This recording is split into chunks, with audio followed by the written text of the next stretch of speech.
हे tension mention घेतलं नाही पाहिजे. अलीकडे टेन्शन नावाचा रोग आलाय, खूप भयानक रोग आहे महाराज. जो बघल तो टेन्शन मध्ये. बरं, कुणाचं टेन्शन घ्यावं, कधी घ्यावं, कुठं घ्यावं भानच नाही. फक्त निमित्त पाहिजे टेन्शनला, विनाकारण टेन्शन. मेवणीचं लग्न जमाना, याला टेन्शन. अरे बरं, इकडून तिकडून त्या बिचारीचं लग्न झालं, तिला लेकरू बाळ व्हाय नाही, याला टेन्शन. अरे मरतो का तू? काय करायचंय काय तुला? बघन ना ज्याची ते, तुला काय करायचं? टेन्शन. बरं, कुठं घ्यावं याचं भान नाही. परवा दिवशी एक माणूस बाथरूम मध्ये गेला, आतून कडी लावली, मेला. दरवाजा फोडून बाहेर काढला. पेपरला बातमी आली, मी विचारलं काय झालं?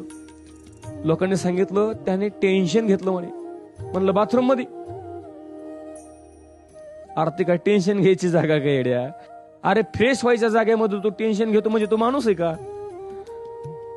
टेन्शन घ्यायचं नाही, फ्रेश बसायचं आणि हसायचं. हसण्यानं माणसाचं आयुष्य वाढतं. हसणं हे नॅचरल ब्युटी आहे. महिला मंडळ, तुम्ही किती चांगला मेकअप करा, तुम्ही कॅमेरामॅनला म्हणा फोटो काढ, कॅमेरामॅनला काय म्हणतो? स्माईल म्हणतो का नाही? का बरं तुम्ही मेकअप थापला नाही का चेहऱ्यावर? मेकअप थापलाय ना, तरी सुद्धा हसा का? कारण हसणं हे माणसाची नॅचरल ब्युटी आहे. हसलं पाहिजे, कारण ज्याला हसता येतं त्याला चार माणसामध्ये बसता येतं.